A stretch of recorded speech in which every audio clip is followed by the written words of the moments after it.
ಎಲ್ಲರಿಗೂ ನಮಸ್ಕಾರ. ಥಟ್ ಅಂತ ಹೇಳಿ ಕ್ವಿಜ್ ಕಾರ್ಯಕ್ರಮಕ್ಕೆ ತಮಗೆಲ್ಲ ಸ್ವಾಗತ. ಇಂಗ್ಲೀಷ್ ಭಾಷೆಯಲ್ಲಿ ಜಗತ್ತಿನ ಜ್ಞಾನರಾಶಿ ಇವತ್ತು ಸಂಗ್ರಹವಾಗಿದೆ. ಆ ಜ್ಞಾನರಾಶಿಯನ್ನು ಇಂಗ್ಲೀಷ್ ಭಾಷೆಯಲ್ಲೇ ಕಲಿಬೇಕು ಅನ್ನೋದಾದರೆ ಆ ಭಾಷೆಯ ಮೇಲೆ ಪ್ರಭುತ್ವ ಇರಬೇಕಾಗುತ್ತೆ. ಪ್ರಭುತ್ವ ಇಲ್ಲ ಅಂತ ಹೇಳ್ತಂದರೆ ಆ ಭಾಷೆಯಲ್ಲಿರ್ತಕ್ಕಂಥ ಜ್ಞಾನವನ್ನು ಪಡೆಯೋದು ಬಹಳ ಕಷ್ಟ. ವೈದ್ಯಕೀಯ ಕ್ಷೇತ್ರಕ್ಕೆ ಬಂದರೆ ಸಾಕಷ್ಟು ಜ್ಞಾನ ಇಂಗ್ಲೀಷಲ್ಲಿ ಇದೆ. ಪ್ರಾಚೀನ ವೈದ್ಯಕೀಯ ಜ್ಞಾನ ಗ್ರೀಕಲ್ಲಿ, ಲ್ಯಾಟಿನ್ನಲ್ಲಿ ಉಂಟು. ಆದರೆ ಗ್ರೀಕ್ ಮತ್ತು ಲ್ಯಾಟಿನನ್ನು ಕಲಿಸೋರು ಬಹಳ ಅಪರೂಪ. ಹಾಗಾಗಿ ಇವತ್ತು ನಮ್ಮ ಭಾರತದಲ್ಲಿ, ಕರ್ನಾಟಕದಲ್ಲಿ ವೈದ್ಯಕೀಯ ವಿದ್ಯಾರ್ಥಿಗಳು ಇಂಗ್ಲೀಷ್ ಭಾಷೆಯ ಮೂಲಕವೇ ಇವತ್ತು ವೈದ್ಯಕೀಯವನ್ನು ಕಲಿತಾ ಇದ್ದಾರೆ. ಆದರೆ ಒಂದು ಮಾತು ಉಂಟು ನಮ್ಮಲ್ಲಿ, ಇಂಗ್ಲೀಷ್ ಭಾಷೆಯಲ್ಲಿ ವೈದ್ಯಕೀಯವನ್ನು ಕಲಿಯೋದಕ್ಕಿಂತ ನಮ್ಮದೇ ಆದ ಮಾತೃಭಾಷೆಯಲ್ಲಿ ವೈದ್ಯಕೀಯವನ್ನು ಕಲಿತರೆ ಚೆನ್ನಾಗಿ ಅರ್ಥವಾಗುತ್ತೆ, ಒಳ್ಳೆ ವೈದ್ಯರು ರೂಪುಗೊಳ್ತಾರೆ. ಈ ಮಾತು ಪದೇ ಪದೇ ಕೇಳಿ ಬರ್ತಾ ಇದೆ. ಈ ಮಾತಲ್ಲಿ ಏನು ಉತ್ಪ್ರೇಕ್ಷೆ ಇಲ್ಲ. ಆದರೆ ಕನ್ನಡದಲ್ಲಿ ಕಲಿಬೇಕು ಅಂತ ನಾವು ಹೊರಟ್ರೆ ನಮಗೆ ಮೊದಲು ಎದುರಾಗುವ ಸಮಸ್ಯೆ ಅಂದರೆ ಪಠ್ಯಪುಸ್ತಕಗಳದ್ದು. ವೈದ್ಯಕೀಯ ಪಠ್ಯಪುಸ್ತಕಗಳು ಕನ್ನಡದಲ್ಲಿ ಅಪರೂಪ. ಜನಪ್ರಿಯ ಪುಸ್ತಕಗಳಿವೆ, ಜನಪ್ರಿಯ ಲೇಖನಗಳು ರಚನೆಯಾಗ್ತಾ ಇದೆ. ಸುಮಾರು 200 ವೈದ್ಯರು ನಿರಂತರವಾಗಿ ಕನ್ನಡದಲ್ಲಿ ಬರೀತಾ ಇದ್ದಾರೆ. ಆದರೆ ಪಠ್ಯಪುಸ್ತಕಗಳನ್ನು ಬರೆದವರು ಸ್ವಲ್ಪ ಕಡಿಮೆ. ಇಂತಹ ಕೊರತೆಯನ್ನು ನೀಗಿಸುವ ಹಿನ್ನೆಲೆಯಲ್ಲಿ ಡಾಕ್ಟರ್ SP ಯೋಗಣ್ಣ ಅವರು ಆರೋಗ್ಯ ವಿಶ್ವಕೋಶ ಎನ್ನುವ ಒಂದು ಬೃಹತ್ ಕೃತಿಯನ್ನು ಬರೆದಿದ್ದಾರೆ, ಅದನ್ನು ಪ್ರಕಟಿಸಿದ್ದಾರೆ. ಈ ಆರೋಗ್ಯ ವಿಶ್ವಕೋಶವನ್ನು 3 ಸಂಪುಟಗಳಲ್ಲಿ ತರುವಂಥ ಯೋಜನೆ ಅವರದ್ದು. ಮೊದಲ ಸಂಪುಟ ಮಾತ್ರ ಈಗ ಪ್ರಕಟವಾಗಿದೆ. 970 ಪುಟಗಳಷ್ಟು ಬೃಹತ್ತಾಗಿರ್ತಕ್ಕಂಥ ಗ್ರಂಥ ಇದು. 3 ಸಂಪುಟಗಳಲ್ಲಿ ಇರುವಂಥ ಪುಟಗಳು ಲೆಕ್ಕ ಹಾಕಿದರೆ ಎಷ್ಟಾಗಬಹುದು ಅಂತ ಯೋಗಣ್ಣ ಅವರನ್ನು ಕೇಳ್ತು ಅಂದರೆ 2200 ಪುಟಗಳನ್ನು ಮೀರಿ ರಚನೆ ಆಗಬಹುದು ಅಂತ ಹೇಳ್ತಾರೆ. ವೈದ್ಯಕೀಯಕ್ಕೆ ಸಂಬಂಧಪಟ್ಟಂಥ ಮಹತ್ಕೃತಿಗಳು ಕನ್ನಡದಲ್ಲಿ ಪ್ರಕಟ ಆಗಿವೆಯಾ ಅಂದರೆ ವಿಶ್ವಕೋಶ ಪ್ರಕಟವಾಗಿದೆ. ಡಾಕ್ಟರ್ PS ಶಂಕರ್ ಅವರ ನೇತೃತ್ವದಲ್ಲಿ ಕನ್ನಡ ವಿಶ್ವವಿದ್ಯಾನಿಲಯ ವೈದ್ಯಕೀಯ ವಿಶ್ವಕೋಶವನ್ನು ಪ್ರಕಟಿಸಿದೆ. ಈಗಾಗಲೇ 3 ಆವೃತ್ತಿಗಳನ್ನು ಕಂಡಿದೆ ಆ ಕೃತಿ. ಆದರೆ ಆ ಕೃತಿಯಲ್ಲಿ ಇರ್ತಕ್ಕಂಥ ಲೇಖನಗಳನ್ನು ಅನೇಕ ವೈದ್ಯರು ಬರೆದಿದ್ದಾರೆ. ಆದರೆ ಈ ಆರೋಗ್ಯ ವಿಶ್ವಕೋಶದ ವಿಶೇಷ ಏನು ಅಂದರೆ ಡಾಕ್ಟರ್ SP ಯೋಗಣ್ಣ ಅವರೊಬ್ಬರೇ ಇಡೀ ಪುಸ್ತಕವನ್ನು ಬರೆದಿದ್ದಾರೆ. ಹಾಗಾಗಿ ಮುಂದಿನ ದಿನಗಳಲ್ಲಿ 2200 ಪುಟಗಳನ್ನು ನಮ್ಮ SP ಯೋಗಣ್ಣ ಅವರೊಬ್ಬರೇ ಬರೆಯಲಿದ್ದಾರೆ. ಹಾಗಾಗಿ ಕನ್ನಡದಲ್ಲಿ ವೈದ್ಯಕೀಯ ಶಿಕ್ಷಣವನ್ನು ನೀಡಬಹುದಾದ ಸಾಧ್ಯತೆ ಉಂಟು ಅಂತ ಆಲೋಚನೆ ಮಾಡುವ ದಿನಗಳು ಈಗ ಬಂದಿವೆ. ಇದು ಕೇವಲ ವೈದ್ಯಕೀಯ ವಿದ್ಯಾರ್ಥಿಗಳು ಮಾತ್ರ ಓದಬೇಕಾ, ಜನಸಾಮಾನ್ಯರು ಓದಬಾರ್ದಾ ಅಂತ ಪ್ರಶ್ನೆ ಕೇಳಿದರೆ ಖಂಡಿತ ಜನಸಾಮಾನ್ಯರು ಓದಬಹುದು. ಸೊಗಸಾದ ಮಾಹಿತಿ ಉಂಟು. ಸರಳಗನ್ನಡದಲ್ಲಿ, ತಿರುಳುಗನ್ನಡದಲ್ಲಿ ಇಲ್ಲಿರ್ತಕ್ಕಂಥ ಅಧ್ಯಾಯಗಳನ್ನು ಬರೆದಿದ್ದಾರೆ. ಸಂಪುಟ 1 ಆ ಇಂದ ಜಾವರೆಗೆ ಮಾತ್ರ ಇದೆ. ಆದರೆ ಹೆಚ್ಚು ಕಡಿಮೆ 1000 ಪುಟಗಳನ್ನು ಓದಿ ಅರ್ಥ ಮಾಡಿಕೊಂಡು ಜೀರ್ಣಿಸ್ಕೋಬೇಕು ಅಂದರೆ ಅದಕ್ಕೆ ಸಾಕಷ್ಟು ಸಮಯ ಬೇಕಾಗುತ್ತೆ. ಅಷ್ಟರಲ್ಲಿ 2ನೇ ಸಂಪುಟ ಬರುತ್ತೆ ಅಂತ ನಾವು ನಿರೀಕ್ಷಿಸಬಹುದು. ಆರೋಗ್ಯ ವಿಶ್ವಕೋಶ ಡಾಕ್ಟರ್ SP ಯೋಗಣ್ಣ ಅವರು ಬರೆದಂಥ ಪುಸ್ತಕ ಮೊದಲ ಸಂಪುಟ ಪ್ರಕಟವಾಗಿದೆ. ಇಂತಹ ಬೃಹತ್ ಮಹತ್ ಕೃತಿಯನ್ನು ಕೈಗೊಂಡ ಕೆಲಸವನ್ನು ಕೈಗೊಂಡ ಯೋಗಣ್ಣ ಅವರನ್ನು ಅಭಿನಂದಿಸ್ತಾ ಇವತ್ತಿನ ಕಾರ್ಯಕ್ರಮವನ್ನು ಆರಂಭಿಸ್ತಾ ಇದ್ದೇವೆ. ಮೊದಲಿಗೆ ಸ್ಪರ್ಧಿಗಳ ಪರಿಚಯ. ಮೊದಲ ಸ್ಪರ್ಧಿ. ನಮಸ್ತೆ, ನನ್ನ ಹೆಸರು ಅನ್ಸೂಯ ಸಿ ಅಂಥೇಳಿ. ನಾನು ಬೆಂಗಳೂರಿಂದ ಬಂದಿದ್ದೇನೆ. ನಾನು ಗ್ರಾಮ ಪಂಚಾಯಿತಿ ಕಾರ್ಯಾಲಯದಲ್ಲಿ ಕಾರ್ಯದರ್ಶಿಯಾಗಿ ಕಾರ್ಯನಿರ್ವಹಿಸ್ತಾ ಇದ್ದೀನಿ. ನನ್ನ ಹವ್ಯಾಸಗಳು ಓದೋದು ಮತ್ತು ಪದಬಂಧ ಬಿಡಿಸೋದು, ಸಂಗೀತವನ್ನು ಕೇಳುವಂಥದ್ದು. ಅನಸೂಯ ಅವರಿಗೆ ಸ್ವಾಗತವನ್ನು ಕೋರ್ತಾ ಇದ್ದೇವೆ. ಮುಂದಿನ ಸ್ಪರ್ಧಿ. ನಮಸ್ಕಾರ, ನನ್ನ ಹೆಸರು ವಿಜಯ್ ಕುಮಾರ್ KS. ಯಲಹಂಕದಿಂದ ಬಂದಿದ್ದೇನೆ. ಬೆಂಗಳೂರಿನ IT ಕಂಪನಿ ಒಂದರಲ್ಲಿ ಇಂಜಿನಿಯರ್ ಆಗಿ ಕೆಲಸ ಮಾಡ್ತಾ ಇದ್ದೇನೆ. ಮೂಲತಃ ತುಮಕೂರು ಜಿಲ್ಲೆಯವನು. ನನ್ನ ಹವ್ಯಾಸಗಳು ಪತ್ರಿಕೆಗಳನ್ನು ಓದುವುದು, ಪುಸ್ತಕಗಳನ್ನು ಓದುವುದು ಹಾಗೂ ಹಾಡುವುದು. ವಿಜಯ್ ಕುಮಾರ್ ಅವರಿಗೆ ಸ್ವಾಗತವನ್ನು ಕೋರ್ತಾ ಇದ್ದೇವೆ. ನಮ್ಮ ಮೂರನೆಯ ಸ್ಪರ್ಧಿ. ನಮಸ್ಕಾರ, ನನ್ನ ಹೆಸರು ಸುಮತಿ ನಾಗೇಂದ್ರ. ನಾನು ಬೆಂಗಳೂರು ದಕ್ಷಿಣ ವಲಯದಿಂದ ಬಂದಿದ್ದೇನೆ. ನಾನು ಮಾಧ್ಯಮ ರಂಗದಲ್ಲಿ ವಾಣಿಜ್ಯ ವಿಭಾಗದಲ್ಲಿ ನನ್ನ ವ್ಯಾಪಾರ ವಹಿವಾಟು ಮಾಡುತ್ತಿದ್ದೇನೆ. ನನ್ನ ಹವ್ಯಾಸಗಳು ಓದುವುದು, ರೇಡಿಯೋ ಕೇಳುವುದು ಮತ್ತು ರಾಜಕೀಯ ಚರ್ಚೆಗಳನ್ನು ಕೇಳುವುದು. ಸುಮತಿ ಅವರಿಗೆ ಸ್ವಾಗತವನ್ನು ಕೋರ್ತಾ ಇದ್ದೇವೆ. ಮೂವರು ಸಿದ್ಧವಾಗಿದ್ದರೆ ಕಾರ್ಯಕ್ರಮ ಆರಂಭಿಸೋಣ. ಮೊದಲಿಗೆ ನಿಯಮಗಳನ್ನು ಒಮ್ಮೆ ನೋಡಿಬಿಡೋಣ. ಒಟ್ಟು 10 ಪ್ರಶ್ನೆಗಳು. ಮೊದಲು ಬಜರ್ ಒತ್ತಿದವರಿಗೆ ಉತ್ತರ ನೀಡುವ ಅವಕಾಶ. ಪ್ರತಿ ಸರಿ ಉತ್ತರಕ್ಕೆ ಒಂದು ಪುಸ್ತಕ ಬಹುಮಾನ. ಆಯ್ಕೆಗಳು ಬರುವ ಮೊದಲೇ ಬಜರ್ ಒತ್ತಿ ಸರಿ ಉತ್ತರ ನೀಡಿದರೆ 2 ಪುಸ್ತಕ ಬಹುಮಾನ. 100 ಅಂಕ ಗಳಿಸಿದವರಿಗೆ ಒಂದು ಪುಸ್ತಕ ವಿಶೇಷ ಬಹುಮಾನ. ನಕಾರಾತ್ಮಕ ತಂತ್ರಗಳಿಗೆ ಅವಕಾಶವಿಲ್ಲ. ಕಾರ್ಯಕ್ರಮದ ಮೊದಲ ಪುಸ್ತಕ, ಮೊದಲ ಪ್ರಶ್ನೆಯನ್ನು ನೋಡೋಣ. ಜ್ಯೋತಯ್ಯನ ಬಿದಿರು ಬುಟ್ಟಿ, ತೇಜಸ್ವಿನಿ ಹೆಗಡೆ ಅವರು ಬರೆದಂಥ ಕಥಾಕೃತಿ ಇದು. ನಮ್ಮ ಪ್ರಶ್ನೆ, ಮೊದಲ ಪ್ರಶ್ನೆ ಈಗ ಬಂತು. Khelo India tribal games April 26ರಂದು ನಡೆಯಿತು. ಯಾವ ರಾಜ್ಯವು 23 ಚಿನ್ನದ ಪದಕ ಪಡೆದು ಪ್ರಥಮ ಸ್ಥಾನವನ್ನು ಗಳಿಸಿತು ಅಂತ ತಿಳ್ಕೋಬೇಕಾಗಿದೆ. ಆಯ್ಕೆಗಳನ್ನು ನೋಡೋಣ. ಕರ್ನಾಟಕ, ಜಾರ್ಖಂಡ್, ಪಂಜಾಬ್, ಕೇರಳ. ಮೊದಲಿಗೆ ವಿಜಯ್ ಕುಮಾರ್, ಆನಂತರ ಅನಸೂಯ. ಜಾರ್ಖಂಡ್. ಜಾರ್ಖಂಡ್ ಆಯ್ಕೆ 2. ಹೇಳಿ ಅನಸೂಯ. ನಂದು ಜಾರ್ಖಂಡ್. ಜಾರ್ಖಂಡ್. ಉತ್ತರವನ್ನು ನೋಡೋಣ. ಸರಿಯಾದ ಉತ್ತರ ಕರ್ನಾಟಕ ಆಗಿತ್ತು. ಕರ್ನಾಟಕ ಒಟ್ಟು 38 ಪದಕಗಳನ್ನು ಗಳಿಸ್ತು. ಒಡಿಶಾ 21 ಪದಕಗಳನ್ನು ಗಳಿಸಿ 2ನೇ ಸ್ಥಾನದಲ್ಲಿದೆ. ಕರ್ನಾಟಕ ಈಜುಗಾರಿಕೆ ಮತ್ತು ಅಥ್ಲೆಟಿಕ್ಸಲ್ಲಿ ಬಹುದೊಡ್ಡ ಸಾಧನೆಯನ್ನು ಮಾಡ್ತು. ಆದರೆ ಈ ಕ್ರೀಡೆಗಳು ಆಯೋಜನೆಗೊಂಡಂಥ ಸ್ಥಳ ಯಾವುದಪ್ಪ ಅಂತ ಹೇಳ್ತಂದರೆ ಛತ್ತೀಸ್ಗಢದಲ್ಲಿ ರಾಯಪುರ, ಜಗದಾಲ್ಪುರ ಮತ್ತು ಸುರಗುಜಾ ಅಂತಕ್ಕಂಥ 3 ಪ್ರದೇಶಗಳು. ಆ 3 ಪ್ರದೇಶಗಳಲ್ಲಿ ಬೇರೆ ಬೇರೆ ಕ್ರೀಡೆಗಳು ಅಲ್ಲಿ ನಡೀತು. ಸುಮಾರು 3800 ಕ್ರೀಡಾಪಟುಗಳು ಭಾಗವಹಿಸಿದ್ರಂತೆ. ವಿಶೇಷ ಏನು ಅಂದರೆ, ಯಾವ ಕ್ರೀಡಾಪಟು ಅತ್ಯುತ್ತಮ ಪ್ರದರ್ಶನವನ್ನು ನೀಡಿದ್ದಾನೆ ಆ ಉತ್ತಮ ಕ್ರೀಡಾಪಟುವಿಗೆ 5 ಲಕ್ಷ ರೂಪಾಯಿಗಳ ಒಂದು ನೆರವು ಆ ಕ್ರೀಡೆಯಲ್ಲಿ ಮುಂದುವರಿಯೋದಕ್ಕೆ. ಇಂತಹ ಒಂದು ಅತ್ಯುತ್ತಮ ಕೆಲಸ ನಡೆದಿದೆಯಂತೆ ಈ ಒಂದು ಕ್ರೀಡಾಕೂಟದಲ್ಲಿ. ಡಾಕ್ಟರ್ ಯಂಡಮೂರಿ ವೀರೇಂದ್ರನಾಥ್ ಅವರು ಬರೆದ ಯಶಸ್ವಿ ಭವ, ಸಮಸ್ಯೆಗಳಿಗೆ ಸರಳ ಪರಿಹಾರ ಎನ್ನುವ ಪುಸ್ತಕ. ಪ್ರಶ್ನೆ: ವಿಶ್ವದ ಯಾವ ವಿಗ್ರಹವನ್ನು ನಿರ್ಮಿಸಿದಾಗ ಕೆಂಪು ಕಂದು ಬಣ್ಣವಿದ್ದು ಈಗ ಸಂಪೂರ್ಣ ಹಸಿರಾಗಿದೆ? ಆಯ್ಕೆಗಳನ್ನು ನೋಡೋಣ. Christ the Redeemer, Brazil. Statue of Liberty, America. Sphinx, Egypt. Buddha, China. ಮೊದಲಿಗೆ ವಿಜಯ್ ಕುಮಾರ್, ಎರಡನೆಯದಾಗಿ ಸುಮತಿ. ಬುದ್ಧ, ಚೀನಾ. ಬುದ್ಧ, ಚೀನಾ. ಹೇಳಿ ಸುಮತಿಯವರೇ. Christ the Redeemer, Brazil.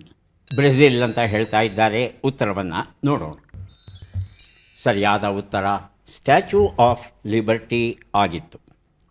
ನ್ಯೂಯಾರ್ಕಿನ Liberty ದ್ವೀಪದಲ್ಲಿದೆ. Roman goddess of liberty Rome ಸಂಸ್ಕೃತಿಯಲ್ಲಿ ಸ್ವಾತಂತ್ರ್ಯ ದೇವತೆಯ ಒಂದು ವರ್ಣನೆ ಉಂಟು. ಅದನ್ನು ಆಧರಿಸಿ ಈ ಒಂದು ಶಿಲ್ಪವನ್ನು ಮಾಡಿದ್ದಾರೆ 1886ರಲ್ಲಿ. ಇದನ್ನು ತಾಮ್ರದಲ್ಲಿ ಅವರು ನಿರ್ಮಿಸಿದ್ರು. 151 ಅಡಿ ಎತ್ತರ ಇದೆ. ತಾಮ್ರ ನಮಗೆಲ್ಲ ಗೊತ್ತಿರೋ ಹಾಗೆ ವಾತಾವರಣದಲ್ಲಿ ಇರ್ತಕ್ಕಂಥ ತೇವಾಂಶದ ಜೊತೆ ಇತರ ಅನಿಲಗಳ ಜೊತೆ ರಾಸಾಯನಿಕವಾಗಿ ವರ್ತಿಸುತ್ತೆ. ಪ್ರಾಥಮಿಕವಾಗಿ ಕ್ಯುಪ್ರಸ್ ಆಕ್ಸೈಡ್ ಈ ಒಂದು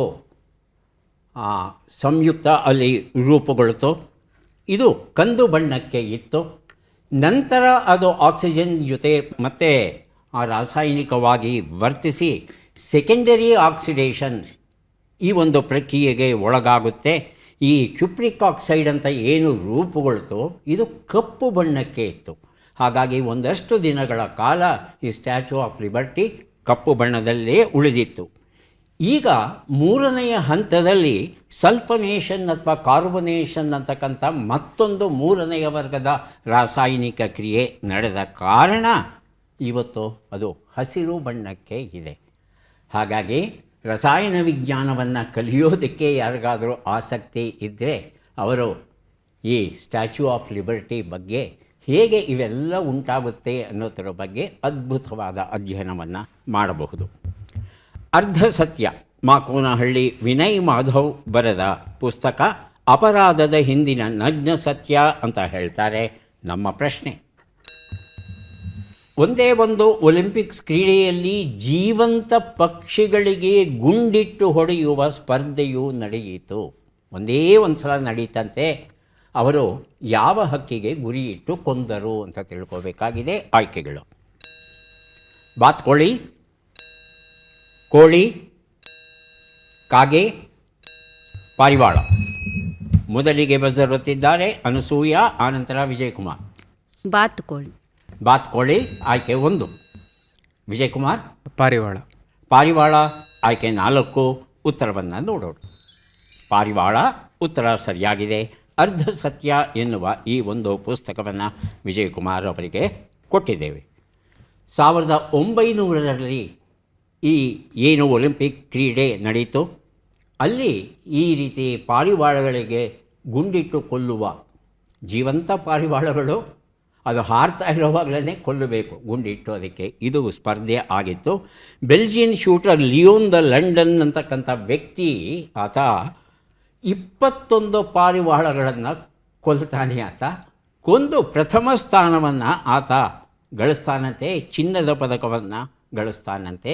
ಈ ಸ್ಪರ್ಧೆಯಲ್ಲಿ ಒಟ್ಟು 300 ಪಾರಿವಾಳಗಳ ಹತ್ಯೆ ನಡೀತು ಅಂತ ಹೇಳ್ತಾರೆ. ಯಾರು ಸತತವಾಗಿ 2 ಹಕ್ಕಿಗಳನ್ನು ಕೊಲ್ತಾರೋ ಅವರು ಮುಂದಿನ ಹಂತಕ್ಕೆ ಹೋಗ್ತಾರೆ. ಈ ರೀತಿಯಾದ ಸ್ಪರ್ಧೆ ಅಂತೆ.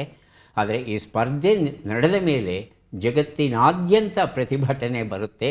ನಿಮಗೆ ಯಾರು ಹಕ್ಕನ್ನು ಕೊಟ್ಟರು ಹಕ್ಕಿಗಳನ್ನು ಕೊಲ್ಲೋದಕ್ಕೆ ಅಂತ ಹೇಳಿ. ಈ ಅತಿ ಕ್ರೌರ್ಯದ ಕಾರಣ ಈ ಸ್ಪರ್ಧೆ ಒಂದೇ ಒಂದು ಸಲ ನಡೆದು ಆನಂತರ ನಿಂತು ಹೋಯ್ತಂತೆ. ಕೌದಿಯೊಳಗಿನ ಕನಸುಗಳು ಎನ್ನುವ ಕಥಾ ಸಂಕಲನ ಮಂಗಳಾ ಪ್ರಸಾದ್ ಅವರು ಬರೆದಿರುವಂಥದ್ದು. ಪ್ರಶ್ನೆ, ಬಿಟ್ಟಕ್ಷರಗಳನ್ನು ತುಂಬಿ. ಭ, ತ, ಖ, ಜ, ಪ. ಹೇಳಿ ಅನ್ಸೂಯ ಅವರೇ. ಭಾರತದ ಖನಿಜ ಸಂಪತ್ತು. ಭಾರತದ ಖನಿಜ ಸಂಪತ್ತು ಅಂತ ಹೇಳ್ತಾ ಇದ್ದಾರೆ. ಇನ್ಯಾರಾದರೂ ಉತ್ತರ ಕೊಡೋರಿದ್ದೀರಾ? ಅದೇ ಉತ್ತರ. ಅದೇ ಉತ್ತರ. ಉತ್ತರವನ್ನು ನೋಡೋಣ. ಭಾರತದ ಖನಿಜ ಸಂಪತ್ತು ಉತ್ತರ ಸರಿಯಾಗಿದೆ. ಕೌದಿಯೊಳಗಿನ ಕನಸುಗಳು ಎನ್ನುವ ಪುಸ್ತಕವನ್ನು ಅನಸೂಯ ಅವರಿಗೆ ಕೊಟ್ಟಿದ್ದೇವೆ.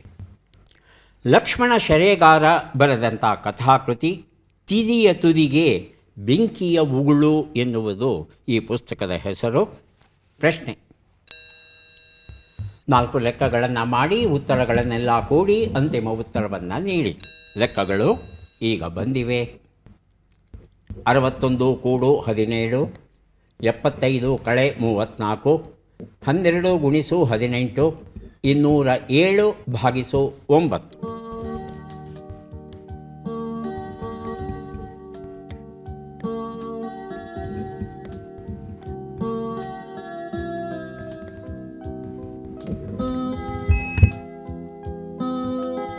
ವಿಜಯಕುಮಾರ್. 358. 358. 3, 5, 8. ಅನಸೂಯ ಮತ್ತು ಸುಮತಿ ಲೆಕ್ಕವನ್ನು ಪೂರ್ಣಗೊಳಿಸಿದರೆ ಅಂತಿಮ ಉತ್ತರವನ್ನು ನೀಡಿ. ಇಲ್ಲಾಂದರೆ ವಿಜಯ್ ಕುಮಾರ್ ಕೊಟ್ಟಂಥ ಉತ್ತರ ಸರಿಯಾ ಅನ್ನೋದನ್ನು ಪರೀಕ್ಷಿಸಿ ನೋಡಬೇಕಾಗುತ್ತೆ. ಉತ್ತರವನ್ನು ನೋಡೋಣ.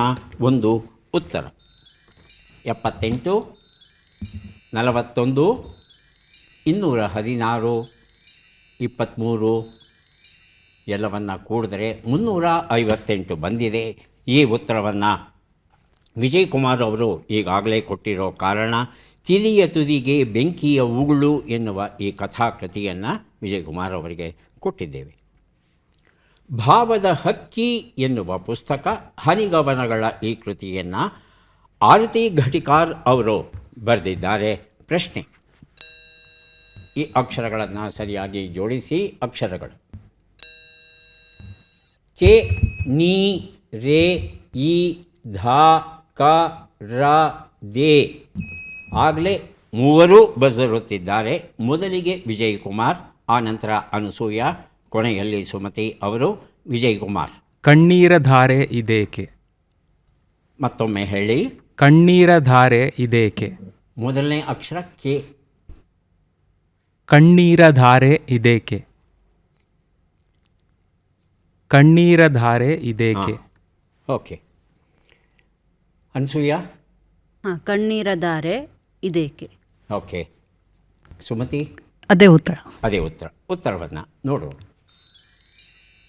ಇದೇಕೆ ಕಣ್ಣೀರ ಧಾರೆ, ಕಣ್ಣೀರ ಧಾರೆ ಇದೇಕೆ ಅಂತಹ ದೊಡ್ಡ ವ್ಯತ್ಯಾಸ ಏನೂ ಇಲ್ಲ. ಉತ್ತರ ಸರಿ ಅಂತ ಸ್ವೀಕರಿಸಿ ಭಾವದ ಹಕ್ಕಿ ಎನ್ನುವ ಈ ಒಂದು ಪುಸ್ತಕವನ್ನು ವಿಜಯ್ ಕುಮಾರ್ ಅವರಿಗೆ ಕೊಟ್ಟಿದ್ದೇವೆ. ಈಗ ನಾವು ಕೇಳುವ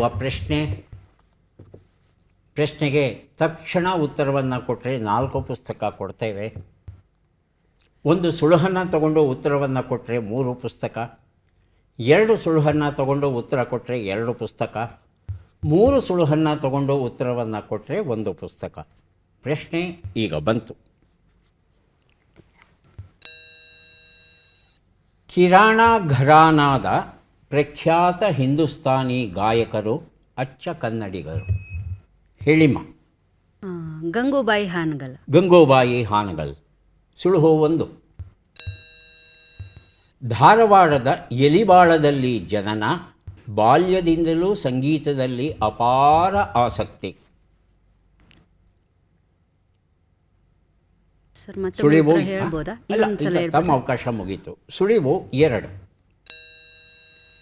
ವಾಮನರಾವ್ ನಾಟಕ ಕಂಪನಿಯಲ್ಲಿದ್ದ ಇವರಿಗೆ ಪಂಚಾಕ್ಷರಿ ಗವಾಯಿ ಅವರು ಸಂಗೀತವನ್ನು ಕಲಿಸ್ತಾರೆ. ಜೋಶಿ. ಬಜರ್ ಹೊತ್ಬಿಟ್ಟು ಉತ್ತರ ಕೊಡಿ. ಹೇಳಿ. ಜೋಶಿ ಅವರು. ಸರಿಯಾಗಿ. ಸುಳಿವು 3. ಪದ್ಮಶ್ರೀ 1975ರಲ್ಲಿ ಮತ್ತು ಪದ್ಮಭೂಷಣ 1991ರಲ್ಲಿ ಇವರು ಪಡೀತಾರೆ. ಕರ್ನಾಟಕದ ಹಿಂದೂಸ್ತಾನಿ ಗಾಯಕರು, ಕಿರಾಣ ಘರಾನಕ್ಕೆ ಸೇರಿದವರು. ಉತ್ತರವನ್ನು ನೋಡೋಣ. ಪಂಡಿತ್ ಬಸವರಾಜ ರಾಜಗುರು ಸರಿಯಾದ ಉತ್ತರ ಆಗಿತ್ತು. ಈಗ 3 ಪುಸ್ತಕಗಳನ್ನು ಕೊಡೋದಕ್ಕೆ ನಾವು ಸಿದ್ಧವಾಗ್ತಾ ಇದ್ದೇವೆ. ಪದಬಂಧ ಈಗ ಬಂತು. ಸುಳುಹುಗಳನ್ನು ನೋಡೋಣ. ಲೆತ್ತದ ಆಟ, ಹಗ್ಗ ಹುರಿ, ಕಷ್ಟಪಟ್ಟು.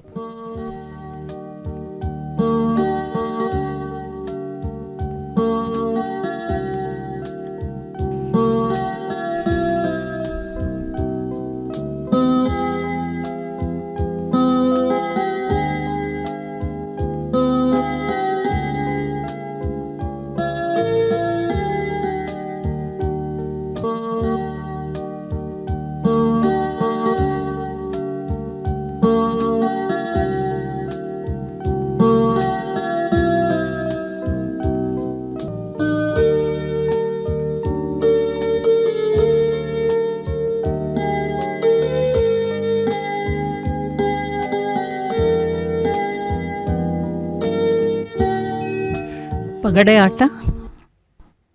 ಸುಮತಿಯವರೇ, ಮೊದಲನೇದು ಪಗಡೆ ಆಟ. ಪಗಡೆಯಾಟ. ನೋಡೋಣ. ಪಗಡೆಯಾಟ ಉತ್ತರ ಸರಿಯಾಗಿದೆ. ಭಾವಕ್ಕೆ ತಕ್ಕಂತೆ ಅನಿತಾ ನಾಡಿಗ್ ಅವರು ಬರೆದ ಹನಿಗವಿತೆಗಳ ಕೃತಿ ಕೊಟ್ಟಿದ್ದೇನೆ. 2 ಉತ್ತರ. ಹಗ್ಗ ಹುರಿ. ಸುಮತಿಯವರಿಗೆ ಸಿಗುತ್ತೆ ಅವಕಾಶ ಇದು. 3 ಶಬ್ದಕ್ಕೆ ತಾವೇ ಉತ್ತರ ಕೊಡಬಹುದು. ತಾವು ಕೊಡಲಿಲ್ಲ ಅಂದರೆ ಬೇರೆಯವ್ರನ್ನ ಕೇಳ್ತೇನೆ. ಹಗ್ಗ ಅಥವಾ ಹುರಿ 3 ಅಕ್ಷರದ ಶಬ್ದ.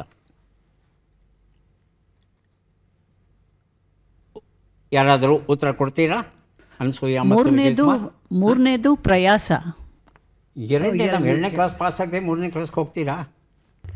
ಹಾಂ, ಹೇಳಿ ಅನಸೂಯ ಮತ್ತು ವಿಜಯಕುಮಾರ್. 2ನೇದು ಉತ್ತರವನ್ನು ನೋಡೋಣ. ಹಂಗಡ ಅಂತಾಗಿತ್ತು, ಅಪರೂಪದ ಕನ್ನಡ ಶಬ್ದ. 3 ಉತ್ತರ. ಯಾರು ಬೇಕಾದರೂ ಬಜರ್ ಒತ್ತಬಹುದು, ಉತ್ತರವನ್ನು ಕೊಡಬಹುದು. ಮೊದಲಿಗೆ ಸುಮತಿ ಬಜರ್ ಒತ್ತಿದ್ದಾರೆ. ಉತ್ತರ ಪ್ರಯಾಸ. ಉತ್ತರವನ್ನು ನೋಡೋಣ. ಪ್ರಯಾಸ ಉತ್ತರ ಸರಿಯಾಗಿದೆ. ಕಾಂಕ್ರೀಟ್ ಕಾಡು, ಸುರೇಶ ತಂಗೋಡ ಬರೆದ ಮರಗಳ ಮೂಕವೇದನೆಯ ಕೃತಿ ಸುಮತಿ ಅವರಿಗೆ ಕೊಟ್ಟಿದ್ದೇವೆ. ಈಗ ಕುತೂಹಲಕರ ಘಟ್ಟಕ್ಕೆ ಬಂದಿದ್ದೇವೆ ನಾವು. ಹಾಸವಿಗನ್ನಡ. ನಾವು ಕೊಡುವ ವಿಷಯದ ಬಗ್ಗೆ 1 ನಿಮಿಷ ಕಾಲ ಕನ್ನಡದಲ್ಲಿ ಮಾತನಾಡಬೇಕು. ತಡವರಿಸಬಾರ್ದು, ನಿಲ್ಲಿಸಬಾರ್ದು, ತೊದಲಬಾರ್ದು, ವಿಷಯ ಬಿಟ್ಟು ಹೋಗಬಾರ್ದು, ವಿಷಯದ ಪದೇ ಪದೇ ಪುನರಾವರ್ತನೆಯನ್ನು ಮಾಡಬಾರ್ದು. ಮಾತಿನ ಓಘ ಮತ್ತು ಶೈಲಿ ಏಕರೂಪವಾಗಿರಬೇಕು. ಇಂಗ್ಲೀಷ್ ಪದಗಳನ್ನು ದಯವಿಟ್ಟು ಬಳಸಬೇಡಿ. 3 ಸ್ಪರ್ಧಿಗಳು 1 ನಿಮಿಷ ಕಾಲ ಮಾತನಾಡಿದರೆ 3ರಿಗೂ ಪುಸ್ತಕ ದೊರೆಯುತ್ತೆ. ಮೊದಲ ಅವಕಾಶ ಅನಸೂಯ ಅವರಿಗೆ ಬರ್ತಾ ಇದೆ. ತಮಗೆ ನಾವು ಕೊಡ್ತಾ ಇರೋ ವಿಚಾರ ಅಂತ ಹೇಳ್ತಂದರೆ ಡಾಕ್ಟರ್ ರಾಜ್ಕುಮಾರ್. ಡಾಕ್ಟರ್ ರಾಜ್ಕುಮಾರ್ ಅವರ ಬಗ್ಗೆ ಕರ್ನಾಟಕದಲ್ಲಿ ತಿಳಿದಿರೋಂಥ ಒಬ್ಬ ವ್ಯಕ್ತಿಯೂ ಸಹ ನಮಗೆ ಕಾಣಸಿಗೋದಿಲ್ಲ. ಇವ್ರುಗಳು ನಮ್ಮ ಗಂಧರ್ವ ನಟ ಅಂತಲೇ ನಾವು ಇವರನ್ನು ಕರಿತೇವೆ. ಇವರು ತಮ್ಮ ಅಭಿಮಾನಿಗಳನ್ನು ದೇವರು ಅಂಥೇಳಿ ಬಹಳವಾದ ಎತ್ತರದಂಥ ಸ್ಥಾನದಲ್ಲಿ ಇಟ್ಟು ಪೂಜಿಸಿದರು. ದೇವರಿಗೆ ಕೊಡತಕ್ಕಂಥ ಏನು ಮರ್ಯಾದೆ ಗೌರವವನ್ನು ಅವರು ತಮ್ಮ ಅಭಿಮಾನಿಗಳಿಗೆ ನೀಡಿದರು. ಚಿಕ್ಕ ಮಗುವಿನಿಂದ ಹಿಡಿದು ವಯಸ್ಸಾದ ವಯೋವೃದ್ಧರವರೆಗೆ ರಾಜ್ಕುಮಾರ್ ಅಂದರೆ ಎಲ್ಲರಿಗೂ ಪ್ರೀತಿ ಅಭಿಮಾನ ಇದೆ. ಹಾಗೆ ನಮ್ಮ ರಾಜಣ್ಣ ಅಂತ ಅಭಿಮಾನದಿಂದ ಒಂದು ಹಳ್ಳಿಯವರಿಂದ ಹಿಡಿದು ನಮ್ಮ ರಾಜ್ಕುಮಾರ್ ಅಂತ ಹೆಮ್ಮೆಯಿಂದ ಒಂದು ಪಟ್ಟಣದ ವಾಸಿಗಳು ಸಹ ಕರೆಯುವಂಥ ಒಂದು ವ್ಯಕ್ತಿತ್ವ, ಒಂದು ಮೇರು ವ್ಯಕ್ತಿತ್ವ, ಗಾನಗಂಧರ್ವ, ಗಾಯನ ಪ್ರತಿಭೆಯಿಂದ ಎಂಥ ಒಂದು ಕಲ್ಲಿದಲ್ಲೂ ಸಹ ಸಣ್ಣ ಪುಟ್ಟ ತಪ್ಪುಗಳಾಗ್ತಾ ಇದ್ವು. ಇರಲಿ, ನೋಡೋಣ. ಮುಂದುವರಿಸ್ತಿದ್ದೀರಾ, ಚೆನ್ನಾಗಿ ಪ್ರಯತ್ನ ಪಟ್ಟೆ, ಕೊನೆಗೆ ತಡವರಿಸ್ಬಿಟ್ರಿ. ಸಾವೊಂದು 40 ಸೆಕೆಂಡುಗಳವರೆಗೆ ತಾವು ಮಾತಾಡಿದ್ರಿ. ಹೀಗೆ ಪ್ರಯತ್ನಿಸಿದರೆ ಖಂಡಿತ 1 ನಿಮಿಷದವರೆಗೆ ಮಾತನಾಡಲಿಕ್ಕೆ ಸಾಧ್ಯವಾಗುತ್ತೆ. ವಿಜಯಕುಮಾರ್, ಸಿದ್ಧವಾಗಿದ್ದೀರಾ? ಆರಂಭಿಸಬಹುದಾ? ಚಂದ್ರಯಾನ. ಚಂದ್ರ ಭೂಮಿಯ ಒಂದು ನೈಸರ್ಗಿಕವಾದ ಉಪಗ್ರಹ. ಚಂದ್ರ ಬಹಳ ಬಹಳ ಬಹಳ ಅಂತರವನ್ನು ಕೊಡ್ತಾ ಇದ್ದೀರಿ ವಾಕ್ಯದ ನಡುವೆ. ಕಷ್ಟ ಆಗುತ್ತಾ? ಬೇರೆ ಇನ್ನೊಂದು ಕೊಟ್ಟರೆ ಪ್ರಯತ್ನ ಮಾಡಿ. ಇನ್ನೊಂದು ವಿಷಯ ಕೊಡಬೇಕಾ? ನಾನು ಇನ್ನೊಂದು ವಿಷಯ ನಿಮಗೆ ಕೊಟ್ಟೆ ಅಂದರೆ ಅನಸೂಯ ಅವರು ನನಗೂ ಇನ್ನೊಂದು ವಿಷಯ ಕೊಡಿ, ನಾನು ಮಾತಾಡ್ತೇನೆ ಅಂತ ಹೇಳ್ತಾರೆ. ಅಲ್ಲ, ಕಷ್ಟವಾಗಿ ಇದೆ ಅಂತ ನನಗನ್ನಿಸಲಿಲ್ಲ. ಚಂದ್ರನ ಬಗ್ಗೆ ನೈಸರ್ಗಿಕ ಉಪಗ್ರಹ, ನಮ್ಮ ಭಾರತದ 3 ಯಾನಗಳು ಏನಿದ್ವೋ ಅದನ್ನು ಹೇಳಿ ನೀರನ್ನು ಕಂಡು ಹಿಡಿದಿದ್ದೀವಿ ನಾವು ಅಂದರೆ 1 ನಿಮಿಷ ಮುಗಿದು ಹೋಗುತ್ತೆ ಅಲ್ವಾ?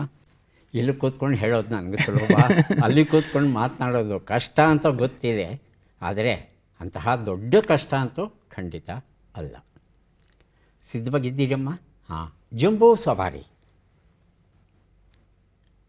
ಎಲ್ಲರ ನೆಚ್ಚಿನ ಒಂದು ಸವಾರಿ ಜಂಬೂ ಸವಾರಿ.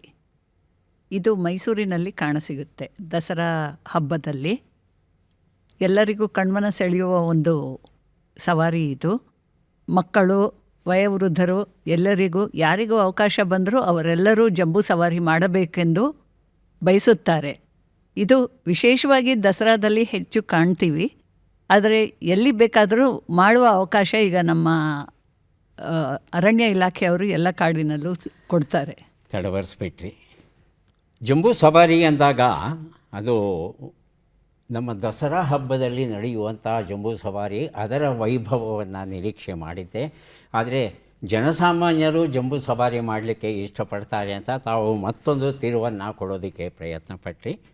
ಎಲ್ರಿಗೂ ಆಸೆ ಇರುತ್ತೆ ಜಂಬೂ ಸವಾರಿ ಮಾಡಬೇಕು ಅಂತ, ಆದರೆ ಆಸೆ ಕೈಗೂಡೋದು ಕಷ್ಟ. ಜಂಬೂ ಸವಾರಿ ಅಂದಾಗ ಅದಕ್ಕೊಂದು ಪಾವಿತ್ರ್ಯತೆ ಉಂಟು. ಅಲ್ಲಿ ಏನಿದ್ರು ಮಹಾರಾಜರು ಸವಾರಿ ಮಾಡ್ತಾಯಿದ್ರು, ಈಗ ಚಾಮುಂಡೇಶ್ವರಿ ತಾಯಿ ಮಾಡ್ತಾ ಇದ್ದಾಳೆ ಅಲ್ವಾ. ನಾವು ಆ ಸ್ಥಾನದಲ್ಲಿ ಕಲ್ಪಿಸ್ಕೊಳ್ಳೋದು ಬಹಳ ಕಷ್ಟ ಆಗುತ್ತೆ. ಆದರೆ ಜಂಬೂ ಸವಾರಿ ಅನ್ನೋ ಶಬ್ದವನ್ನು ಅಕ್ಷರಶಃ ನಾವು ಭಾವಿಸಿದ್ರೆ ಆನೆ ಮೇಲೆ ಸವಾರಿ ಮಾಡೋದು ಅಂತ ಯಾರು ಬೇಕಾದರೂ ಮಾಡ್ಬೋದು. ಹೀಗೆ ನೀವು ತಿರುಗಿಸ್ತೀರ ವಿಷಯವನ್ನು ಅಂತ ನಾನು ನಿರೀಕ್ಷೆ ಮಾಡಿದ್ದೆ, ಆದರೂ ಒಳ್ಳೆಯ ಪ್ರಯತ್ನ. ಈಗ ಕಾರ್ಯಕ್ರಮದ ಕೊನೆಯ ಘಟ್ಟಕ್ಕೆ ನಾವು ಬರ್ತಾ ಇದ್ದೇವೆ. ಚಟ್ಪಟ್ ಚಿಂಕುರುಳಿ 5 ಪ್ರಶ್ನೆಗಳನ್ನು ಕೇಳ್ತೇವೆ. ಪ್ರಶ್ನೆ ಬರ್ತಾ ಇದ್ದ ಹಾಗೆ ಬಜರ್ ಒತ್ತಿ ಉತ್ತರವನ್ನು ಕೊಡಿ. ಯಾರು ಮೊದಲು ಬಜರ್ ಒತ್ತಾರೋ ಅವರಿಗೆ ಉತ್ತರ ಕೊಡುವ ಅವಕಾಶ. ಸಿದ್ಧವಾಗಿದ್ದೀರಿ ಅಲ್ವಾ? ಮೊದಲ ಪ್ರಶ್ನೆ, ಯಾವ ಸಿಹಿ ಪದಾರ್ಥವು ದೇಹಕ್ಕೆ ಉಪಯುಕ್ತ? ಸಕ್ಕರೆ, ಬೆಲ್ಲ? ಮೊದಲಿಗೆ ವಿಜಯ್ ಕುಮಾರ್. ಸಕ್ಕರೆ ಉತ್ತರವನ್ನು ನೋಡೋಣ. ಬೆಲ್ಲ. ಸಕ್ಕರೆ ಡಮ್ಮಿ ಕ್ಯಾಲರೀಸ್. ಬೆಲ್ಲದಲ್ಲಿ ಒಂದಷ್ಟು ಕ್ಯಾಲ್ಶಿಯಂ ಸಿಗುತ್ತೆ, ಒಂದಷ್ಟು ಕಬ್ಬಿಣದ ಅಂಶ ದೊರೆಯುತ್ತೆ. ಮುಂದಿನ ಪ್ರಶ್ನೆ, ಸೇಬನ್ನು ಹೆಚ್ಚಿ ಇಟ್ಟಾಗ ಅದು ಕಂದು ಬಣ್ಣಕ್ಕೆ ತಿರುಗುತ್ತದೆ. ಇದಕ್ಕೆ ಯಾವ ಅನಿಲ ಕಾರಣ? Oxygen, nitrogen? ಮತ್ತೆ ವಿಜಯ್ ಕುಮಾರ್. ಆಕ್ಸಿಜನ್ ಉತ್ತರವನ್ನು ನೋಡೋಣ. ಆಕ್ಸಿಜನ್ ಉತ್ತರ ಸರಿಯಾಗಿದೆ. ಪಂಚೇಂದ್ರಿಯಗಳ ಸುತ್ತಮುತ್ತ ಈ ಪುಸ್ತಕ ಕೊಟ್ಟಿದ್ದೇನೆ. ಮುಂದಿನ ಪ್ರಶ್ನೆ, ಕ್ಯಾನ್ಸರನ್ನು ತಡೆಗಟ್ಟುತ್ತದೆ ಎನ್ನಲಾದ ಕರ್ಕ್ಯುಮಿನ್ ಯಾವುದರಲ್ಲಿ ಇರುತ್ತದೆ? ಶುಂಠಿ ಮತ್ತು ಅರಸಿನ? ಅನಸೂಯ ಅವರು. ಅರಸಿನ ಉತ್ತರವನ್ನು ನೋಡೋಣ. ಅರಸಿನ ಉತ್ತರ ಸರಿಯಾಗಿದೆ. ವೇದ ಕಾಲದ ವಿದ್ಯಾವತಿಯರು ಈ ಪುಸ್ತಕ ಕೊಟ್ಟಿದ್ದೇನೆ. ಮುಂದಿನ ಪ್ರಶ್ನೆ, ಈ ಗಾದೆಯನ್ನು ಪೂರ್ಣಗೊಳಿಸಿ. ಇಂಗು ತೆಂಗು ಹಾಕಿದರೆ ಮೊದಲಿಗೆ ಬಜರುತ್ತಿದ್ದಾರೆ ಅನಸೂಯ. ಮಂಗ ಕೂಡ ಅಡುಗೆ ಮಾಡುತ್ತೆ. ಉತ್ತರವನ್ನು ನೋಡೋಣ. ಮಂಗನೂ ಅಡುಗೆ ಮಾಡುತ್ತೆ, ಮಂಗಾನೂ ಅಡುಗೆ ಮಾಡುತ್ತೆ, ಮಂಗ ಕೂಡ ಅಡುಗೆ ಮಾಡುತ್ತೆ, ಏನು ಹೆಚ್ಚು ವ್ಯತ್ಯಾಸ ಇಲ್ಲ. ಕಲ್ಲು ಹೂವಿನ ನೆರಳು ಕಥಾಕೃತಿ ಅನಿಲ್ ಗುನ್ನಾಪುರ ಬರೆದಿರುವಂಥದ್ದು ಕೊಟ್ಟಿದ್ದೇನೆ. ಮುಂದಿನ ಪ್ರಶ್ನೆ, ಈ ಒಗಟನ್ನು ಬಿಡಿಸಿ. ಆಕಾರದಲ್ಲಿ ಪೂರ್ಣಚಂದ್ರ, ಹೊಳಪಿನಲ್ಲಿ ಸೂರ್ಯ, ನನ್ನ ಬಯಸದವರು ಈ ಜಗತ್ತಲ್ಲಿ ಯಾರೂ ಇಲ್ಲ. ಅನಸೂಯ ಅವರು. ಚಿನ್ನ. ಆಕಾರದಲ್ಲಿ ಪೂರ್ಣಚಂದ್ರ ಅಂದರೆ ಅರ್ಥವಾಗಲಿಲ್ಲ ನನಗೆ. ಗುಂಡಗು ಎಲ್ಲ ಮಾಡ್ಕೋತೀವಲ್ಲ, ಒಡವೆ, ನೆಕ್ಲೆಸ್, ಅದೆಲ್ಲ ಬೇರೆ ಬೇರೆ ಆಕೃತಿಯಲ್ಲಿ ಇರುತ್ತೆ ಅಲ್ವಾ ಒಡವೆ, ಅದರ ಸೂಚನೆ ಇರಲಿಲ್ಲ. ಉತ್ತರವನ್ನು ನೋಡೋಣ. ನಾಣ್ಯ. ಚಿನ್ನನೇ.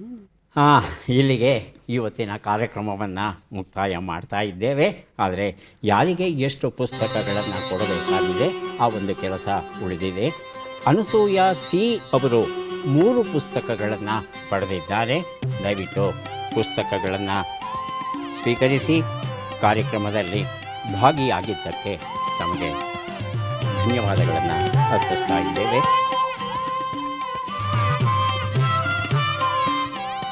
4 ಪುಸ್ತಕ ವಿಜಯ್ ಕುಮಾರ್ ಅವರಿಗೆ ಸ್ವೀಕರಿಸಿ ಅಭಿನಂದನೆಗಳು. ಸುಮತಿ ಅವರಿಗೆ 2 ಪುಸ್ತಕ ಸಿಗ್ತಾ ಇದೆ, ಸ್ವೀಕರಿಸಿ ಅಭಿನಂದನೆಗಳು.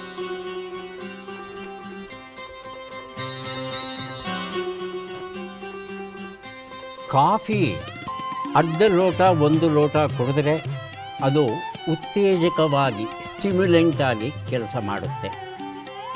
ಇದು ಒಳ್ಳೆಯ ಉತ್ತೇಜಕ ಅಲ್ಲವಾ ಅಂತ ಹೇಳಿ 3 ಅಥವಾ 4 ಕಪ್ಪುಗಳನ್ನು ಕುಡಿದ್ರೆ ಅದು ಸಂಪೂರ್ಣ ವಿರುದ್ಧ ಪ್ರಭಾವ ಬೀರುತ್ತೆ.